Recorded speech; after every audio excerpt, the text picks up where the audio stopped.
సంపాదకులు తెలకపల్లి రవి గారు సిద్ధంగా. రవి గారు నమస్తే సార్. నమస్తే వర్మ సార్, టార్గెట్ భారతీ రెడ్డి. భారతీ గారు పొలిటికల్ ఎంట్రీ ఇవ్వబోతున్నారు. జగన్మోహన్ రెడ్డి గారికి ఏదో జరగబోతున్నదని, వైసీపీకి పగ్గాలు ఆవిడ తీసుకోబోతున్నారని పెద్ద ఎత్తున జరుగుతున్న ప్రచారం. ఏంటి సడన్గా ఈ పొలిటికల్ ట్విస్ట్? ఈరోజు అయితే పెద్ద ఎత్తున ఒక పత్రికలో కనిపిస్తుంది. ఆ పత్రికకు జగన్మోహన్ రెడ్డికి ఎప్పుడు ప్రత్యక్ష సమరం అధికారంలో ఉన్నప్పుడు లేనప్పుడు కూడా అంటే భారతీ రెడ్డి చాలా చురుగ్గా రాజకీయ కార్యకలాపాలు చేస్తున్నారు, మాట్లాడుతున్నారు, చాలామందికి ఆదేశాలు పంపుతున్నారు. ఆమె దగ్గర కానీ జగన్ దగ్గర కానీ ఫోన్ ఉండదని చెప్తూ ఉంటారు, కానీ పక్క ఉన్న వాళ్ళతో ఫోన్ చేస్తున్నారు. మేడం గారు ఇలా చెప్పారని అంటున్నారు. ఇదేంటి అందులో వార్తా కథనం కంటే ఒక విధమైన స్పెక్యులేషన్ అంటారు చూడండి, ఇలా జరుగుతున్నట్టుగా తెలుస్తుంది. అనేక వర్గాలు చెప్తున్నారు, బహుశా చెప్పి ఉండొచ్చు కూడా. ఈ మధ్య ఒక 3-4 వైసీపీ నుంచి కూడా నేరుగా టీడీపీ కండువ కప్పుకున్నారు కదా, ఇంకో ఎమ్మెల్యే కూడా వస్తాడంటున్నారు.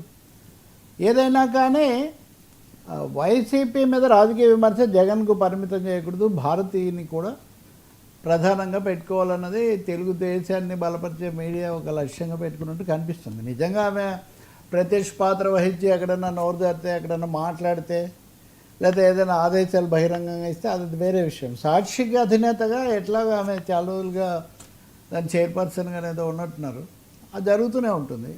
సాక్షికి సంబంధించిన నోటీసులు అవి ఆమె పేరుతో ఇవ్వటం, అవి కూడా సాంకేతికంగా కూడా చట్టపరంగా కూడా చేయొచ్చు అవి. కానీ రాజకీయంగా కూడా అంటే ఈరోజు ఇచ్చిన ఈ కథనంలో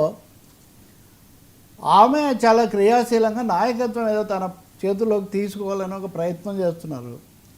ఆ వార్తలోనే ఇంకోటి కూడా ఉంది, జగన్మోహన్ రెడ్డి ఇదిగో అరెస్ట్ అవుతాడు, అదిగో అవుతాడని చాలా కథనాలు ఉన్నాయి. లిక్కర్ స్కామ్లో ఇప్పుడు తాజాగా మిథున్ రెడ్డిని కూడా పోలీసు రిమాండ్లోకి తీసుకొని విచారించారు. మొన్న కూడా జగన్ పెదనాన్న కుమారుడు అని అనిల్ రెడ్డి, ఆయన దీని మీద కూడా సోదాలు జరిపారు, ఈడీ ఎంటర్ అయింది. ఇవన్నీ ఉన్నప్పటికీ జగన్ అరెస్టు దిశలో మటుకు ఆ సూచనలు కనిపించట్లేదు అని కూడా ఆ కథనంలోనే ఉంది.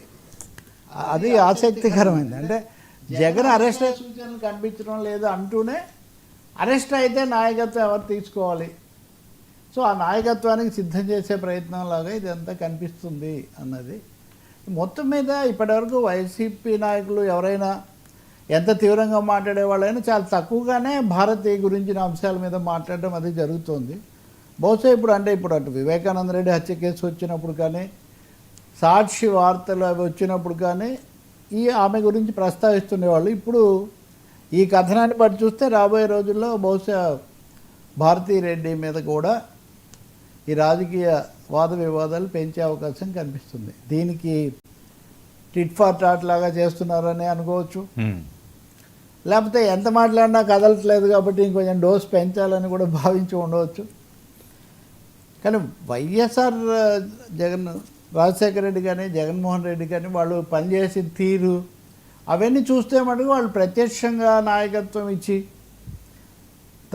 తమతో పాటు సమాంతరంగా ప్రత్యక్ష సారథ్యం ఇచ్చే అవకాశాలు చాలా తక్కువ. కానీ అలాంటి సూచనలు చేసేవాళ్ళు కొందరు ఉన్నారంటారు. ఇటీవల సజ్జల రామకృష్ణారెడ్డి బాగా క్రియాశీలంగా కూడా ఉన్నారు. సజ్జల పేరు కూడా ఆ కథనంలో, ఈ కథనం అంతా ఆంధ్రజ్యోతిలో వచ్చింది, వేరే చోట కూడా సోషల్ మీడియాలో అది కనపడుతుండొచ్చు. కానీ ఆ దిశలో వెళ్ళొచ్చు అనేది ఊహాగానం. మరి జరుగుతుందో లేదో తెలీదు. జరగకముందే దాదాపు దానికి బ్యానర్ స్థాయి ఇస్తున్నారు అంటే ఒక వ్యూహాత్మకమైన అడుగు ఏదో మొదలైందని అనుకోవాలి. సరే, ఒకవేళ మీడియా రంగంలో అయితే వాళ్ళిద్దరు ఎలాగో రైవల్సే కదా, ఆంధ్రజ్యోతి సాక్షి, కాబట్టి అది కూడా ఇక్కడ ఉంది, ఒకరినొకరు రాసుకోవడం అనుకోవడం. సరే, ఒకవేళ అదే కానీ జరిగితే ఆవిడ హ్యాండిల్ చేయగలరా భారతీ రెడ్డి గారు? 2 విషయాలు. గతంలో ఆమె ఉదాహరణకు ఆమె కదా మొదట్లో జగన్ 16 నెలలు జైల్లో ఉన్నప్పుడు అప్పుడు బయట షర్మిల ఉన్నారు బయట, కానీ సాక్షి ప్రధానంగా సాక్షి తర్వాత ఆమె ఇంటర్వ్యూలు ఇవ్వటం, నేషనల్ మీడియా ఇవన్నీ కూడా ఆమె చేశారు. అందువల్ల రాజకీయంగా ఇప్పటికిప్పుడు వాళ్ళకి చాలామంది బొత్స దగ్గర నుంచి చాలామంది నాయకులు వాళ్ళంతా ఉన్నారు. ఇప్పటికిప్పుడు ఆమె వచ్చి ప్రత్యక్షంగా పార్టీ అధ్యక్షత తీసుకోకపోతే ఏమవుతుంది అన్నది లేదు. రెండోది లోపల ఉంటే ఆయన ఏదో మార్చేయాలన్న సమస్య కూడా ఏమి ఉత్పన్నం కాదు కదా.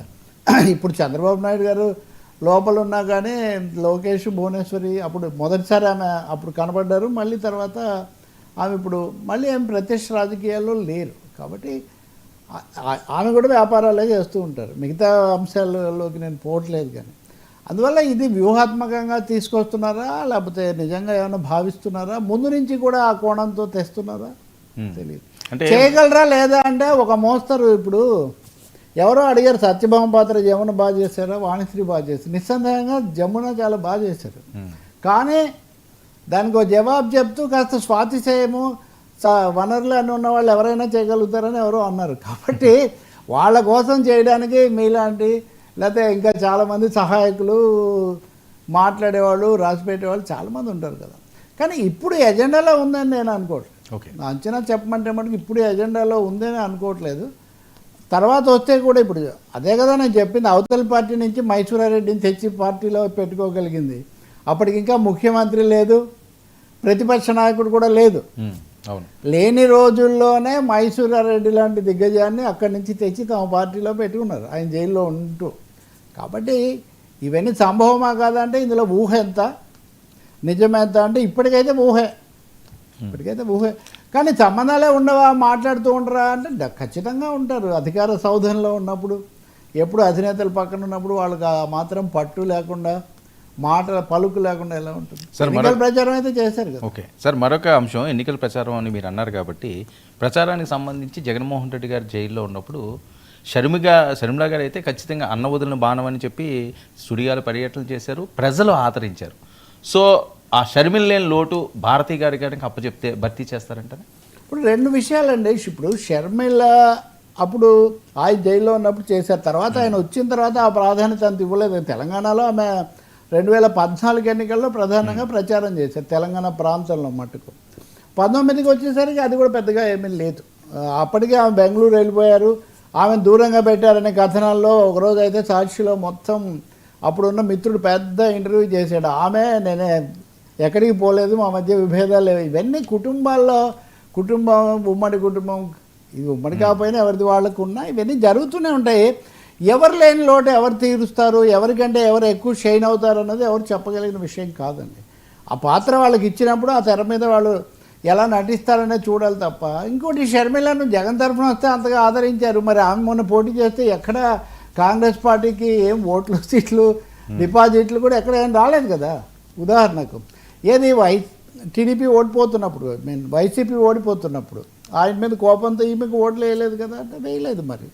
కాబట్టి షర్మిల జగన్ తరఫున రాజశేఖర రెడ్డి కుమార్తెగా వైసీపీ తరఫున వచ్చిన ఆదరణ తర్వాత కూడా వస్తుందా లేదా అంటే అది తెలంగాణలో రాలేదని ఆమె ఆంధ్రప్రదేశ్కు మారారు. అక్కడికి వెళ్ళి కాంగ్రెస్ అధ్యక్ష పదవి ఇచ్చినా అక్కడ కూడా ఇప్పటివరకు అయితే ఏమీ రాజకీయ ప్రభావం లేదా బాగా మాట్లాడగలరు, ప్రత్యర్థుల మీద దాడి చేయగలరు, అలాగే నిర్బంధాలు తట్టుకోగలరు. అది కేసీఆర్ దగ్గర ఆమె నిరూపించుకున్నారు, అక్కడ కూడా అదే. దెర్ ఇస్ నో ఆ విధమైన ఇది మనం పెట్టలేమని. నిజంగా భారతీ రెడ్డి రాజకీయాల్లోకి వచ్చి రాజకీయాలని మాట్లాడి అప్పుడు ఆమె ఇంటర్వ్యూలు అవన్నీ ఇచ్చినప్పుడు ఆమె బాగా డీల్ చేశారు, అందులో ఏమీ సందేహం లేదు. సాక్షి నిర్వహణలో కూడా ఆమె చాలా వరకు క్రియాశీలంగా అవగాహనతో చెప్తుంటారని మటుకు అక్కడ ఉన్న మన పాత్రికేయ మిత్రులు వీళ్ళు అంటూ ఉంటారు. అందరూ అన్ని చోట్ల ఈ పాత్రికేయులే కదా, వాళ్ళ యాజమాన్యాలు ఎటైనా మారొచ్చు కానీ. కాబట్టి మీ ప్రశ్నకు చేతన అవుతుంది చేత కాదు అని చెప్పాల్సిన అవసరం లేదు. ఆమె she is there in the scene, ఆమె రంగంలోనే ఉన్నారు, ప్రత్యక్షంగానా పరోక్షంగానా అనేది ప్రశ్నే తప్ప ఇంకోటేం కాదు. వాళ్ళ కుటుంబం కూడా ఓకే, ఎప్పటి నుంచో వాళ్ళ నాన్నకు రాజశేఖర రెడ్డి కుటుంబానికి ఉన్న సంబంధాలు అవి కూడా ఉన్నాయి. కడపలో ఎప్పుడు ప్రచారం చేస్తూనే ఉన్నారు. కాబట్టి అవకాశం వస్తే మామూలుగా ఎవరెవరో కాలేజీ గర్ల్స్ లేకపోతే గృహిణులు వచ్చి రాజకీయాలు చేయగలిగింది వైఎస్ కుటుంబంలో ఉన్న భారతీరెడ్డి చేయలేరనే ప్రశ్న ఏముంటుంది సార్? మండల్లో యుద్ధం తగ్గేదే లేదంటున్న విపక్షం. మండలిలో ఈరోజు శాసనమండలి